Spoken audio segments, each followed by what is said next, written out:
Story mania में आपका स्वागत है। क्या इमेजिनेशन की दुनिया में कोई सीमा नहीं होती? आप चाहे वो कुछ भी बन सकते हैं या चाहे वो कुछ भी कर सकते हैं। लेकिन इस इमेजिनेटिव लड़की ने अपना खुद का वंडरलैंड बनाने का फैसला लिया। जून बेली एक छोटी सी लड़की है जिसके पास बड़े इमेजिनेशन है और उसकी प्यारी माँ उसके साथ है। वो सोचती है कि वो एक जादुई अम्यूजमेंट पार्क चला सकती है जिसमें बात करने वाले जानवरों द्वारा चलाया जाता है। इसमें एक नीला बेर है जिसका नाम बूमर है जो आने वाले खिलाड़ियों का स्वागत करता है, और एक safety manager porcupine Steve. Park का लीडर एक चिंपांजी है जिसका नाम पीनट है जो राइड्स बनाने की सहमत रखता है, और दूसरे वर्कर्स ग्रेटर, एक वाइल्ड बोर और बीवर ब्रदर्स गस और कूपर हैं। जूने इसे अपने इमेजिनेशन में वंडरलैंड कहती है। हर दिन जूने और उसकी माँ पार्क के नए ब्लूप्रिंट में और विस्तार जोड़ती हैं, चाहे वो एक नई फूड स्टॉल हो, मजेदार खेल हो या जादुई राइड्स हो। आज रात जूने की बारी है अपनी पार्क में एक नई राइड इंट्रोड्यूस करने की। उसकी इमेजिनेशन दौड़ती है और वो एक कैरोसेल डिजाइन करती है जिसमें घोड़ियों की जगह मछलियां होती हैं और बच्चे अन पर सवारी करके पार्क के चारों ओर उड़ सकते हैं।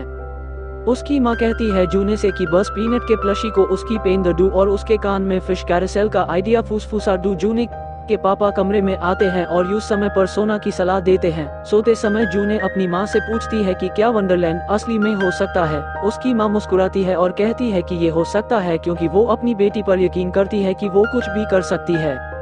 जून इसे गलत तरीके से समझ लेती है और अगले सुबह वो अपने सारे दोस्तों को एक मजेदार राइड बनाने के लिए इकट्ठा करती है। वो सभी उपयोगी सामग्री लेकर आते हैं और कुछ पड़ोसी की सामग्री भी खराब कर देते हैं।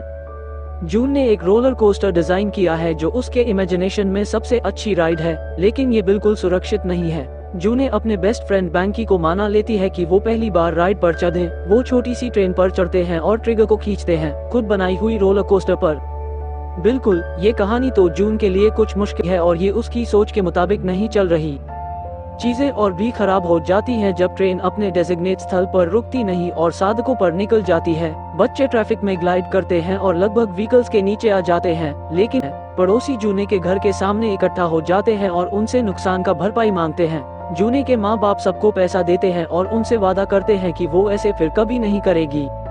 उसकी माँ अपनी बेटी को उसके लापरवाही के कॉन्सिक्वेंसेस समझाने की पूरी कोशिश करती है, लेकिन वो भी जानती है कि कितनी अधूरी रह गई है जूने की ख्वाहिश वंडरलैंड बनाने की। इसलिए उनके माँ बाप डिसाइड करते हैं कि घर के अंदर एक छोटी सी वंडरलैंड बनाएंगे। धीरे धीरे वो हर राइड के मॉडल्स बनाते हैं जो उन्होंने वंडरलैंड में इमेजिन किया था। जूने अपनी जिंदगी के बेहतरीन समय को जी रही है, लेकिन ये खुशी लंबी नहीं टिकती।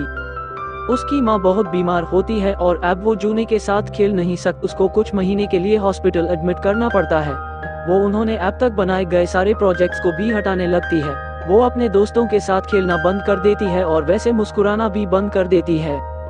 उसकी आंट और अंकल यूज चेयर अप करने आते हैं और उसके वंडरलैंड के लिए एक फेरिस व्हील भी लेकर आते हैं, लेकिन जूने को बिल्कुल भी मोटिवेशन नहीं मिलती। ब्लूप्रिंट्स भी लाती हैं।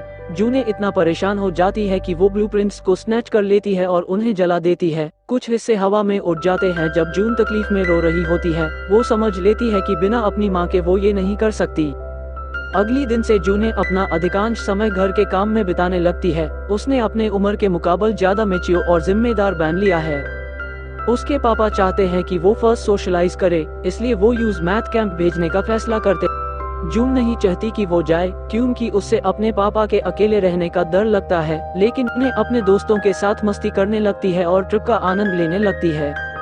वो अपना लंच बॉक्स निकलती है और उसमें एक नोट मिलती है जिसमें उसके पापा का मैसेज होता है कि वो हमेशा उसको याद करेंगे।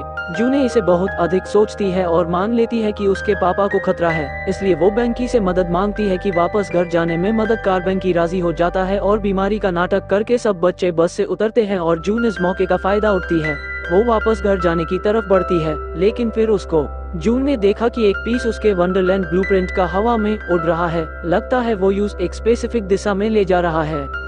वो उस ब्लूप्रिंट की राह पर चलती है और जादुई तौर पर वहीं से एग्जिट अपने आप बंद हो जाता है। जून डर नहीं पाती और ब्लूप्रिंट पर चलती रहती है और एक छोड़े हुए रोलर कोस्टर ट्रेन तक पहुंचती है। जून उस पर सवार हो जाती है और एक जगह पहुंचती है जो उसकी इमेजिनरी रोलर कोस्टर जैसी दिखती है, लेकिन उसको समझने का मौका नहीं मिलता जब वो देखती है कि कुछ जानवर यूज अपनी जान बचाने के लिए भगाने की सलाह देते हैं।